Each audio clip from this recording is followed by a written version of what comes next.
আসসালামু আলাইকুম বন্ধুরা, শুভ সকালবেলা। আইলাম আমার লেবু বাগানের ভিতরে। দেন লেবু কিরকম সুন্দর লেবু হয়েছে। হুম, এই যে লেবু হয়ে গেছে তো সব গাছে লেবু আছে। লগদ্দা হ্যাঁ, সকালে বাগানে ঢুকলাম হয়েছে, সব গাছে লেবু আছে। কত সুন্দর সুন্দর লেবুগুলো দেখছেন? এই যে লেবু, লেবুটি সুন্দর না?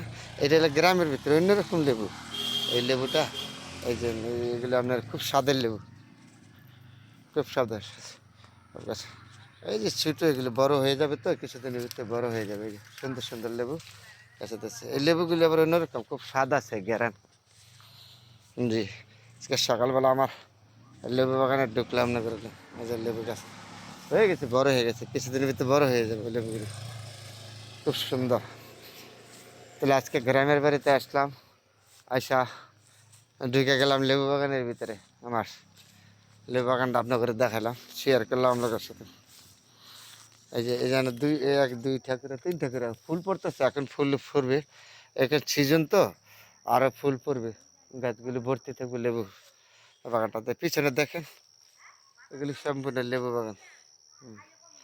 এই লেবুগুলি খুব দাম, এখন আবার কিছু দাম আছে তো, আগে খুব দাম থাকে না, খুব গ্যারান লেবুগুলি। তাহলে আজকে আসলাম বাড়ি থেকে, আইসা আপনাগুলোকে শেয়ার করলাম আমার লেবু বাগানের ভিতরে। এই যে ছোটো ছোটো এগুলি ছোট্ট, আর বড় হবে কিছুদিনের ভিতরে, বড় হয়ে যাবে। এ পুরোটাই লেবু বাগান। আজকে বাড়িতে এসে আপনাদের ঢুকলাম লেবু বাগানের ভিতরে। ফুল পড়বে এখন, আর ধরবে, খুব সুন্দর। যখন সময় পাই তখন চলে আসি নিজের গ্রামের বাড়ি থেকে। এ পুরাটাই লেবু বাগানটা খুব সুন্দর না? আপনাদের সাথে শেয়ার করলাম বন্ধুরা। এবং লেবুগুলি এখনো বড় হচ্ছে না, হবে কিছুদিনের ভিতরে বড় হয়ে যাবে। তারপরে বন্ধুরা ভালো থাকবেন, আপনাদের সাথে আমার লেবু বাগান নিয়ে শেয়ার করলাম। সবাই ভালো থাকবেন, আলহামদুলিল্লাহ।